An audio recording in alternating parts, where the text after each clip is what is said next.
ఈరోజు సీఎం గారి సభ గురించి చెప్పండి సార్. ముందుగా ఏంటి ఆ జన సందోహం ఏంటి? ఇసుకేస్తే రాలనంత జనం ఏంటి? ఆ జనం మళ్ళీ పారిపోవడం ఏంటి?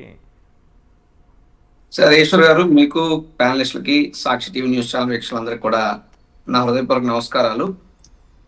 చంద్రబాబు నాయుడు గారు ఏదో గ్రాఫిక్స్ లోనో, హ్మ్. ఫోటోల్లోనో, లేదా పచ్చ మీడియా బ్యానర్ ఐటమ్లోనో జనాలు లేనట్టు లేకపోయినా ఉన్నట్టు చూపించుకునే అవకాశం ఉంటుంది తప్ప, రియల్ గా చూస్తే ఆయన తాలూకా అసలు బండారం, ప్రజల్లో ఆయన మీద ఉన్నటువంటి అభిప్రాయం, ప్రజల్లో ఆయన పట్ల, ఆయన ప్రభుత్వం తీరు పట్ల వస్తున్నటువంటి వ్యతిరేకత అనేటువంటిది ప్రజలు వెళ్ళిపోయేటటువంటి విధానం ఆ వీడియోలో క్లియర్ గా కనిపిస్తూ ఉంటేనే మనకు అర్థమవుతుంది. ఖచ్చితంగా కూటమి ప్రభుత్వాన్ని చీ కొట్టడానికి ప్రజలు సిద్ధంగా ఉన్నారు. రావాల్సిందల్లా ఎన్నికల సమయం మాత్రమే. వచ్చిన రోజు వాళ్ళ చిత్కారాన్ని ఓటు రూపంలో ఈ కూటమి ప్రభుత్వానికి రిటర్న్ గిఫ్ట్ ఇవ్వడానికి కూడా ఈ రాష్ట్ర ప్రజలంతా సిద్ధంగా ఉన్నారు. ఇప్పటికీ తెలుసుకోకుండా ఆ విషయాన్ని ఊరికే జగన్మోహన్ రెడ్డి గారి మీద, వైఎస్ఆర్ కాంగ్రెస్ పార్టీ మీద నోరుంద కాదని ఇష్టానుసారం విమర్శలు చేయటం అనేటువంటిది వాళ్ళ పిచ్చి పరాకాష్ఠను అనుకోవడం తప్ప మనం చేసేది ఏమి లేదు. అయితే 5.5 లక్షల ఇల్లు ఇచ్చేశారు. డిసెంబర్ కల్లా మరో 4.5 లక్షల ఇల్లు కూడా కట్టిస్తానంటున్నారు చంద్రబాబు నాయుడు గారు. నాకు ఒక డౌట్ వచ్చింది. గతంలో జగన్మోహన్ రెడ్డి గారు జగనన్న కాలనీలు అని చెప్పి పేదవాళ్ళు అంటే ఎవరికి ఇల్లు అవసరం? జనరల్ గా ఈ ఎండకు ఎండి, వానకు తడిచి, ఫుట్పాత్ల పైననో, పూలు గుడిసెల కిందనో తలదాచుకునేటువంటి అనగారిన వర్గాలకి వారిని గుండెల్లో పెట్టుకోవాలి, వారికి ఒక గూడు కల్పించాలనే లక్ష్యంతో అలనాడు రాజశేఖర రెడ్డి గారు కానీ, ఆ తర్వాత జగన్మోహన్ రెడ్డి గారు కానీ పేదల కోసం గృహ నిర్మాణాలు చేస్తే, ఈ చంద్రబాబు నాయుడు ఈ దుర్మార్గుడు ఏం మాట్లాడాడండి? పేదల ఇళ్ల పట్ల గతంలో బాత్రూమ్లు కూడా సరిపోవని చెప్పి మాట్లాడాడు. మరి ఈరోజు జగన్మోహన్ రెడ్డి గారు ఇచ్చినవే ఆల్రెడీ ఇచ్చేసి, ఆల్రెడీ అందులో ఉంటున్న వాటిని నీ ప్రచార ఆర్భాటాల కోసం వాడుకోవడం అంటే శవాల మీద పేలాలు ఎరుకున్నట్టు కాదా అని అడుగుతా ఉన్నా. చంద్రబాబు నాయుడు గారు గతంలో మరి నువ్వు మాట్లాడావు కదా, అందుకే అప్పుడు జగన్మోహన్ రెడ్డి గారు ఇచ్చిన దానికన్నా ఏమైనా పెద్ద స్థాయి ఇప్పుడు ఉన్నట్టు నువ్వు ఇచ్చినటువంటి ఇల్లు ఉన్నాయా? లేదా డైమెన్షన్స్ ఏమైనా మారాయా? ఎక్కువ స్థలం ఏమైనా కేటాయించావా? ఇంకా ఎక్కువ డబ్బులు కేటాయించావా? అంటే ఏమీ లేదు. ఏముంది అంటే జగన్మోహన్ రెడ్డి గారు ఏదైతే ఆలోచన చేశారో, జగన్మోహన్ రెడ్డి గారు ఏదైతే ఇచ్చారో అవి మాత్రమే ఉన్నాయి. కేవలం స్టిక్కర్లు తీసి స్టిక్కర్లు వేసుకోవడం, రంగులు మార్చి రంగులు వేసుకోవడం, తాళాలు మార్చి తాళాలు ఇవ్వటం, చేసిన దానికి ఏదో అంటారు కదా, ఎవరికో జరగాలి పెళ్లి మళ్ళీ మళ్ళీ అన్నట్టు, వీళ్ళు ఓపెనింగ్లు చేయాలి మళ్ళీ మళ్ళీ, ఇళ్ల పంపిణీ జరగాలి మళ్ళీ మళ్ళీ, మీటింగ్లు చూస్తే మొత్తం ఖాళీ ఖాళీ అన్నట్టే ఈ ప్రభుత్వ తీరు కనబడతా ఉంది. ఇక ఉత్తరాంధ్ర విషయానికి వస్తాను సార్. మూలాపేట పోర్టుకు సంబంధించి మూలాపేట పోర్టు గురించి మాట్లాడే ముందు ఈరోజు ముఖ్యమంత్రి గారు మాట్లాడిన ఒక అంశానికి సంబంధించి, తనకేమీ మీడియా ఛానల్స్ లేవట, రాజకీయ పార్టీలకి మీడియా ఛానల్స్ ఉన్నాయట, ఇది చాలా ప్రమాదకరమట. విన్నారో లేదో మీరు?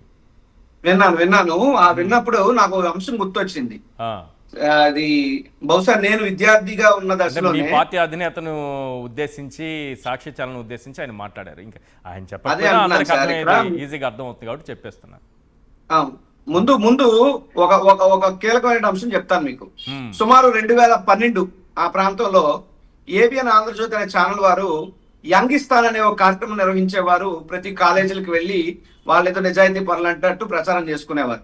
ఆ సందర్భంలో నేను విద్యార్థి దశలోనే ఇదే ఏబిఎన్ రాధాకృష్ణ గారిని ప్రశ్నిస్తే ఆయన చెప్పిన అతి గొప్ప సమాధానం మీకు తెలుసా? చంద్రబాబు నాయుడు గారిని, అంటే అప్పటికే ఆయన చంద్రబాబు నాయుడు ముఖ్యమంత్రి 9 ఏళ్లతో, చంద్రబాబు నాయుడుని రాష్ట్రం మొత్తం, దేశం మొత్తంలో చంద్రబాబు నాయుడు, చంద్రబాబు నాయుడు కూడా కాదు, చంద్రబాబు అని పిలవగలిగే ఏకైక వ్యక్తి ఏబిఎన్ ఆంధ్రజ్యోతి రాధాకృష్ణ గారని ఆయన విద్యార్థుల సమక్షంలో లైవ్ గా ఉండగానే సర్టిఫికెట్ ఇచ్చుకున్నారు. ఏంటి చంద్రబాబు నాయుడు గారితో చంద్రబాబు అని పిలిచే చనువేంటి, సాహిత్యం ఏంటి, సాన్నిధ్యం ఏంటి, లేదా చంద్రబాబుకి ఏబిఎన్ రాధాకృష్ణ గారికి ఉన్నటువంటి వాటాల పంపకం ఏంటి, అవినీతి పెంపకం ఏంటి అన్నటువంటిది ప్రజలందరికీ అర్థం అవుతుంది. ఈ రోజు సాక్షి మీడియా గురించి ఇండైరెక్ట్ గానే చెప్పకుండానే చెప్పారు చంద్రబాబు నాయుడు. జగన్మోహన్ రెడ్డి గారు అనే వ్యక్తి దమ్మున్న నాయకుడు, కలేజా, గట్స్, కాన్ఫిడెన్స్, నీతి నిజాయితీ ఉన్న నాయకుడు. సాక్షి అనే ఛానల్ వైఎస్ఆర్ కాంగ్రెస్ పార్టీది. వైఎస్ఆర్ కాంగ్రెస్ పార్టీ యొక్క మూల పురుషుడు రాజశేఖర రెడ్డి గారి బొమ్మని సంషేర్గా వేసుకుని ప్రజల పక్షాన నిజాలను ప్రజలకు చేరువ చేసేటటువంటి సాక్షి ఛానల్ అని అందరికీ తెలుసు. మేము యుద్ధం ముసుగులు వేసుకుని ఫైట్ చేయడం మాకు రాదు. ముసుగు తీసే ఫైట్ చేస్తాం, ఉన్న ఫేస్ తోనే ఫైట్ చేస్తాం. కానీ చంద్రబాబు నాయుడు గారు తన ముఖాన్ని రాజకీయంగా ప్రజలు యాక్సెప్ట్ చెయ్యరు కాబట్టి ప్రతిసారి తనకు ఒక మాస్క్ కావాలి. ఆ రకంగా చంద్రబాబు కోసం మాస్క్ లా పనిచేసేవే so called Eenadu, so called TV five, so called Maha news, so called Pawan Kalyan, so called XYZ. ఎంతమంది ముఖాన్ని మాస్ గా పెట్టుకుని మాయ చేసి మసిబూసి మారేడుగాయ చేస్తే తప్ప ప్రజల్లోకి వెళ్ళలేనటువంటి దిక్కుమాల పరిస్థితి చంద్రబాబు నాయుడు గారి తెలుగుదేశం పార్టీ అయితే కాలర్ పైకెత్తి మేము వైఎస్ఆర్ కాంగ్రెస్ పార్టీ ఛానల్ సాక్షి అని చెప్పుకుని ప్రతి ఇంటికి వెళ్ళి కేబుల్ ఆపరేటర్లు మీరు అడగండి మన సాక్షి ఎందుకు రావట్లేదని చెప్పి అడగండి అని చెప్పి ప్రజలు కోరేటటువంటి ధైర్యం ఉన్నటువంటి ఛానల్ సాక్షి, ధైర్యం ఉన్నటువంటి పార్టీ వైఎస్ఆర్ కాంగ్రెస్ పార్టీ. ఈ రోజు అటువంటి వైఎస్ఆర్ కాంగ్రెస్ పార్టీకో జగన్మోహన్ రెడ్డి గారికో మీరు నీతులు చెప్పడం అంటే దెయ్యాలు వేదాల వల్ల ఇచ్చినట్టు కాక ఇంకేమిటని నేను అడుగుతున్నా. రామోజీరావు గారు ఏ విధంగా చంద్రబాబు నాయుడు గారి కోసం పాప అన్న నందమూరి తారక రామారావు గారిని ఏ తెలుగుదేశం పార్టీ పుట్టుకు కారణమైన మూల పురుషుడినే బట్టలోడ తీసి కార్టూన్లు వేయిస్తే ఆ పేపర్ మీద కనీసం ఒక్క స్టేట్మెంట్ ఇవ్వలేను నువ్వు. నీకు ఆ పేపర్ కి ఉన్నటువంటి లాలూచి ఏమిటి, నీకు ఆ పేపర్ బీటింగ్ గా పనిచేస్తున్నా లేదా అని అర్థం చేసుకోలేనంత అమాయకులు అయితే ప్రజలు లేరు. ఒకటి. రెండు, బిఆర్ నాయుడు గారు ఏ రోజైనా ఏ ఒక్క రోజైనా తెలుగుదేశం పార్టీ జెండా పట్టుకున్నాడా, తెలుగుదేశం పార్టీ కోసం కష్టపడ్డా? చెప్పాడు కదా ఆయన, చెప్పేశారు కదా ఆయన. ఎస్, అదే అంటున్నా. సో ఆయనే డైరెక్ట్ గా అధికారంలోకి వచ్చాక చెప్పాడు. ఇదే మొక్క అధికారంలో రాకముందు చెప్పాలి కదా, చెప్పలేదు. ఇదే మొక్క ప్రతిరోజు డిబేట్లు పెట్టి వైసీపీ మీద వైఎస్ఆర్ కాంగ్రెస్ పార్టీ మీద విషయం జల్లేటప్పుడు చెప్పాలి కదా. అంటే ఏరు దాటే వరకు ఏడు మొలన్న, ఏరు దాటాక బోడి మొలన్న అన్నట్టు ఏళ్ళు అందితే జుట్టు లేకపోతే కాళ్ళు పట్టుకునే రకాలు. గతంలో ప్రతిపక్షంలో ఉన్నారు కాబట్టి ప్రజలను మభ్యపెట్టి మాయ చేసే విధంగా దొంగ డిబేట్లు నడుపుతూ ఉన్నారు. ఇప్పుడు అధికారంలోకి వచ్చారు కాబట్టి మేము తెలుగుదేశం పార్టీ కోసం పనిచేసాం, తెలుగుదేశం పార్టీ ఛానల్ టీవీపై కాబట్టే నాకు చైర్మన్ పదవి వచ్చింది, కాబట్టే నన్ను ఎవడో ఏం చేయలేడు. నేను నా ఎన్ని వీడియోలు బయటకు వచ్చినా, నేను ఎన్ని తప్పుడు కొత్తలు కూర్చున్నా నన్ను టచ్ చేసేవాడు ఎవడో లేడు. ఎందుకంటే నన్ను ఏమన్నాకి వెళితే చంద్రబాబు నాయుడు తెలుగుదేశం పార్టీ కోసాలు కదిలిపోతాయని చెప్పి ఇండైరెక్ట్ గానే బిఆర్ నాయుడు గారు చెప్తున్నారంటే ఈ యొక్క మీడియాలు అనేటువంటి స్తంభాల మీద TV5, ABN, మహా న్యూస్ ఇటువంటి స్తంభాల మీద మాత్రమే తెలుగుదేశం పార్టీ నిలబడింది తప్ప వాస్తవంగా తెలుగుదేశం పార్టీ ఫౌండేషన్ అంతా కూడా గొల్లైపోయింది. కేవలం జగన్మోహన్ రెడ్డి గారి లాగా మీకు ధైర్యం సత్తా ఉంటే ఇవి మా ఛానల్స్ మేము రన్ చేసుకుంటున్నాం, ప్రజల తరఫున నేను పోరాడతాం చెప్పండి. కానీ అదేం ఉండదు. కళ్ళ ముందు కట్టినట్టు కనబడుతుంది ఎల్లో మీడియాని, కానీ వీళ్ళు ఎవరు దాన్ని ఒప్పుకోరు. పైపెచ్చి మీడియా గురించి ఈయన నీతులు మాట్లాడడం. మీడియా రంగంలో అవినీతి ఆరంభించిందే చంద్రబాబు నాయుడు గారు, ఆయన తాబేదారులు. మీడియా పేరు చెప్పి విశాఖపట్నం ఆంధ్రజ్యోతికి ఎందుకండి భూములు ఇవ్వాలి? విశాఖపట్నం భూములు ఎవరు బాబు గారు సొత్తని మీరు ఆంధ్రజ్యోతి సంస్థ విశాఖలో భూములు అప్పచెప్తున్నారు. మీడియాగా రాష్ట్రానికి సేవలు చేస్తోంది కాబట్టి జర్నలిజంలో రాష్ట్రానికి కాదు సార్, భలే చెప్పారు సార్. తెలుగుదేశం పార్టీకి సేవలు చేస్తుంది. తెలుగుదేశం పార్టీ కమ్మనైనటువంటి సేవలు అందించింది కాబట్టి విశాఖపట్నంలో భూములు కారు చౌకగా కొట్టేయగలిగింది. సో మీడియా సంస్థలకి ప్రభుత్వ ధనాన్ని దారాదత్తం చేస్తూ తనకి బాజాలు డప్పులు వాయించుకునే విధంగా మీడియా వ్యవస్థను నడుపుకుంటున్నటువంటి చంద్రబాబు నాయుడు ఇటువంటి మాటలు ఎంత తక్కువ మాట్లాడితే అంత మంచిదని చెప్పి నేను ఎత్తులు పలుకుతున్నా. రైట్, పోర్టు విషయం మాట్లాడండి సార్. పోర్టుకి సంబంధించి సార్, అంటే ఇది ఒక ఎమోషనల్ సబ్జెక్ట్. ఎందుకంటే ఉత్తరాంధ్ర ప్రాంతంలో ఆకలి కేకలతో, వలసలతో ఇతరితర ప్రాంతాలకు పోయి తిండి దొరక్క, ఆరోగ్యం బాగోక, ఎక్కడైనా బిల్డింగులు పడిపోతే, ఒకప్పుడు భూకంపాలు వచ్చి పడిపోతే ఆ బిల్డింగుల శిథిలాల కింద దొరికినటువంటి శవాలన్నీ కూడా మా ఉత్తరాంధ్ర వలస కూలీలు వేశారు. అది మా ఉత్తరాంధ్ర ప్రాంత వెనుకబాటు గురైనటువంటి బతుకు. కాబట్టే ఇక్కడే మొదట నక్సలిజం అనేటువంటిది ఆకలి కేకల నుంచి, కొండపల్లి సీతారామయ్య గారి నుంచి, శ్రీకాకుళం అడవుల నుంచి పుట్టింది నక్సలిజం అనేటువంటిది ప్రభుత్వం మీద వ్యతిరేకతతో. సో అటువంటి పరిస్థితులు ఉన్నటువంటి ఉత్తరాంధ్రని ఏ రోజు ఏ నాయకుడు పెద్దగా పట్టించుకోలేదు. కాస్త కోస్త ఉత్తరాంధ్రకి అప్పట్లో మేలు జరిగిందంటే రాజశేఖర రెడ్డి గారి హయాంలో తప్ప మళ్ళీ ఎప్పుడు జరగల. బట్ వైఎస్ జగన్మోహన్ రెడ్డి గారి టైంలో 2 ఏళ్ల కరోనాని తీసేస్తే ఉన్న 3 ఏళ్లలో సుమారు 1000 రోజుల్లో సార్, సంవత్సరానికి 365 రోజులు అటు ఇటు గవర్నమెంట్ హాలిడేస్ అన్ని తీసేస్తే 3 ఏళ్లకు గాను సుమారు 1000 రోజులు అనుకోండి. ఈ 1000 రోజుల్లో జగన్మోహన్ రెడ్డి గారు ఉత్తరాంధ్రకి ఏం చేశారో తెలుసా? దయచేసి ఉత్తరాంధ్ర పౌరుడిగా చెప్పాల్సినటువంటి బాధ్యత పార్టీ రాష్ట్ర అధికారులుగానే కాదు, ఈ ప్రాంతం మట్టిలో పుట్టినటువంటి వ్యక్తిగా, ఈ ప్రాంత గాలి పీల్చి బతుకుతున్నటువంటి వ్యక్తిగా, గతంలో ఏ నాయకుడు ఎప్పుడు ఉత్తరాంధ్రకి ఏమీ చెయ్యలేదు కాబట్టి ఆ బాధ, వేదన, రోదన తెలిసిన వ్యక్తిగా ఈ రోజు జగన్మోహన్ రెడ్డి గారు చేయడం వల్ల మా ప్రాంతం ఎంత బాగుపడిందో చెప్పాల్సిన బాధ్యత నా మీద ఉంది. కాబట్టి ఇప్పుడు చెప్తున్నా, ఉత్తరాంధ్రలో భోగాపురం ఎయిర్పోర్ట్ జగన్మోహన్ రెడ్డి గారు, గ్రీన్ హైబ్రిడ్ గారు, bulk drug park Jaganmohan Reddy గారు, ఆర్సెల్ఆర్ metal Jaganmohan Reddy garu, Visakhapatnam steel plant కాపాడింది జగన్మోహన్ రెడ్డి గారు.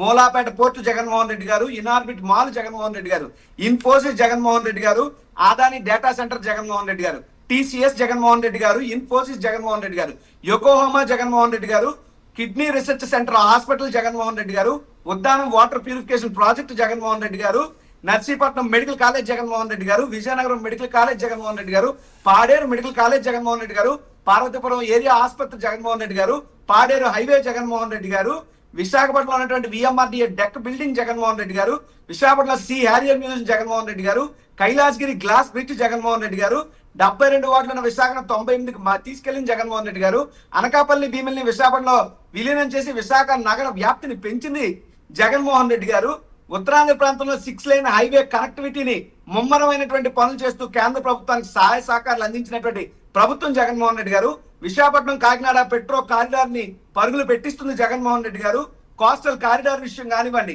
ఈ రకంగా చూసుకుంటే ఉత్తరాంధ్రలో never before and never after అనే పద్ధతిలో 1000 రోజుల్లో 1000 తరాలు గుర్తుండిపోయేలాగా ఉత్తరాంధ్ర ప్రాంత అభివృద్ధిని చేసి చూపించినటువంటి నాయకుడు వైఎస్ జగన్మోహన్ రెడ్డి గారు. సార్, నేను ఇన్ని చెప్పాను, ఇందులో ఒక్కటి తెలుగుదేశం పార్టీ ప్రభుత్వం 14 ఏళ్ల ముఖ్యమంత్రి చంద్రబాబు నాయుడు గారు ఒక్క మంచి పని ఉత్తరాంధ్రకి చేసామని చెప్పాలండి. ఆవు అంటే రీల్స్ మినిస్టర్ వస్తాడు, ఏమంటే మీకు బస్ స్టాప్ కట్టించాం, మీకు ట్రైన్ వెళ్తుంటే దాన్ని ఆపగలిగాం, ఒక స్టాప్ పెంచాం, లేదా ఒక ట్రైన్ ట్రాక్ వేయించాం. ఏంటి సుమారు 15 ఏళ్ళు ఎంపీ అయిన తర్వాత ఏదో ఒక ప్యాసింజర్ రైలు, మళ్ళీ ఎక్స్ప్రెస్ కూడా కాదండి, రీల్స్ పెట్టుకోవడానికి కూడా మంత్రిత్వ శాఖ ఉందా? ఆయనే మన రామ్మోహన్ నాయుడు గారు utter failure civil aviation minister. ఆయన వచ్చిన తర్వాత ఇండిగో సంక్షోభాన్ని మనం చూసాం, ఇక అనేక విమాన ప్రమాదాలను చూసాం. కనీసం తన శాఖ మీద పర్యవేక్షణ లేదు. ఏమన్నంటే అక్కడికి వెళ్ళి రీల్స్ తీసి పెట్టుకోవడానికి పనిచేస్తున్నాడు తప్పితే, పబ్లిసిటీకి సివిల్ ఏవియేషన్ వాడుతున్నాడు తప్పితే, సివిల్ ఏవియేషన్ లో ఉన్నటువంటి పబ్లిక్ కి ఏ రకమైనటువంటి ఉపయోగం ఆయన వల్ల లేదు. ఇంకొక విషయం, ఆయన ఏమన్నా గొప్పగా సాధించేస్తే అప్పుడు ఎప్పుడో చూశాను, ఒక ప్యాసింజర్ రైల్ ని శ్రీకాకుళం రోడ్డు తాలూకా రైల్వే జంక్షన్ లో రైల్వే స్టేషన్ లో ఆపిందట ఆయన. అది ఆయన సాధించినటువంటి ఘనత. సో ఉత్తరాంధ్రని సర్వనాశనం మీరు చేస్తే, ఉత్తరాంధ్రని సంజీవని లాంటి పరిశ్రమలు తీసుకొచ్చి మొత్తం అభివృద్ధి చేసింది జగన్మోహన్ రెడ్డి గారు. ఇప్పుడు ఇన్ని మాకున్నాయి కదా సార్, మీకు వలసలు వెళ్లాల్సిన పనేంటి? మాకు వలసలు వెళ్లాల్సిన పనేంటి? మా ఆత్మ గౌరవంతో ఎక్కడ ఉంటున్నామో అక్కడే కష్టపడతాం, కూలో నాలో చేసుకుంటాం, కలో గంజో తాగుతాం, కుటుంబంతో పిల్ల పాపలతో ఆరోగ్యంగా ఆనందంగా మేము బతుకుతాం. మా బతుకులు మా తలరాతలు మార్చినటువంటి దేవుడే వైఎస్ జగన్మోహన్ రెడ్డి గారు మా ఉత్తరాంధ్ర ప్రాంతానికి. సో ఆయన 70% పనులు మూలాపేట పోర్టు పూర్తి చేస్తే, మిగతా 30% చేయకుండా మూలాపేట పోర్టు తీసుకెళ్లి మూలను పడేస్తే ముడుచు కూర్చోడానికా మేము ఉన్నాం. ఇదే వంగపండు ప్రసాదరావు గారు, ఇక్కడే ప్రజాకవి శ్రీశ్రీ గారు ఉద్యమాల పురిటిగడ్డైనటువంటి ఉత్తరాంధ్ర ఉద్యమాంధ్రగా ఈ రోజు ముందుకు అడిగేసింది. పదండి పోదాం మన పోర్టుకు, మన మూలాపేట పోర్టుకు అంటూ ఇటు శ్రీకాకుళం నుంచి, విజయనగరం నుంచి, విశాఖ జిల్లా పాయకరావుపేట నుంచి మొత్తం ఉత్తరాంధ్ర ప్రాంతం అంతా కూడా మూలాపేట పోర్టు వైపు తరలి వెళ్తే పోలీసులు కబడ్డ హస్తాలు పెట్టి అనేక ఆంక్షలు పెట్టి మమ్మల్ని ఆపే ప్రయత్నం చేయడం కూడా దుర్మార్గం. నేను ఈ ప్రభుత్వానికి ఒక్కటే కోరుతున్నా, రాజకీయ పార్టీలు వస్తారు వెళ్తారు, కానీ ప్రాంత అభివృద్ధిని అడ్డుకోవడం తప్పు.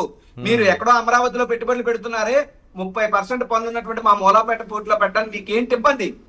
మీకు ఇక్కడ ఉన్నటువంటి ఈ కూటమి నాయకులను అడుగుతున్నా, మూలాపేట పనులు గనక ఆగితే మేము రాజీనామాలు చేస్తామని చెప్పే దమ్ము ధైర్యం ఉత్తరాంధ్ర ప్రాంత తెలుగుదేశం జనసేన పార్టీ నాయకులకు ఉందా? కొండాల రామకృష్ణ గారు మాట్లాడాలి, పెద్దలు విజ్ఞులు. లేదనుకుంటే అచ్చెన్నాయుడు గారు, మీరంతా సీనియర్ మంత్రులు కదా, అనేక పర్యాయాలు గెలిచారు కదా, ఉత్తరాంధ్ర జరుగుతున్నటువంటి అన్యాయం మీద మీరు ఎందుకు గలం వెప్పరని నేను అడుగుతున్నా. కాబట్టి ఉత్తరాంధ్ర ప్రాంతంలో ఒక విశాఖపట్నంలో ఉన్నటువంటి ఒక పోర్ట్ ఉంటేనే పోర్ట్ సిటీగా మారింది, ఒక స్టీల్ ప్లాంట్ ఉంటేనే విశాఖపట్నాన్ని స్టీల్ సిటీ అన్నాం. మరి జగన్మోహన్ రెడ్డి గారు ఆర్ఎస్ఎల్ఆర్ మెటల్, అది కూడా జగన్మోహన్ రెడ్డి గారు తీసుకొచ్చారు. ఒక పక్క అంటే మీకు ఎందుకు చెప్తున్నానంటే, బాహుబలి సినిమాలో డైలాగ్ ఉంటది, 100 మందిని చంపితే వీరుడు అంటారు, ఒక్కరిని కాపాడితే దేవుడు అని అంటారు. అలాగా 100 కంపెనీలు తెచ్చినా వీరుడు అని అంటారు, కానీ ఒక ప్రాణం లాంటి కంపెనీని కాపాడినా దేవుడు అని అంటారు. అలాగా జగన్మోహన్ రెడ్డి గారు ఒక పక్క వీరుడు, మరో పక్క దేవుడు. ఎందుకంటే విశాఖ స్టీల్ ప్లాంట్ ని కాపాడి అక్కడ ఏ ఒక్క ఉద్యోగి కోల్పోకుండా ఉంటూ ముందుకు తీసుకెళ్లాడు, దేవుడు అయ్యాడు విశాఖ స్టీల్ ప్లాంట్ విషయంలో. అదే విధంగా ఆర్ఎస్ఎల్ఆర్ మిట్టల్ ఆయన చైర్మన్ ఎవరు సార్? ఆదిత్య మిట్టల్ గారు. మే 2022 world economic forum meeting in Davos లో Yes, MOU yes. సైన్ చేశారు. వస్తాను. ఆయనతో పాటు సైన్ చేసిన ముఖ్యమంత్రి జగన్మోహన్ రెడ్డి గారు. సో ఇది అంటే ఓ పక్క అది అభివృద్ధి చేస్తూ ఇంకో పక్కన కూడా కాపాడుకుంటూ మా ప్రాంతానికి ఊపిరి లూదింది జగన్మోహన్ రెడ్డి గారు అని మేము చెప్తున్నాం. రైట్. పాషా గారు ఒక విషయం చెప్పండి.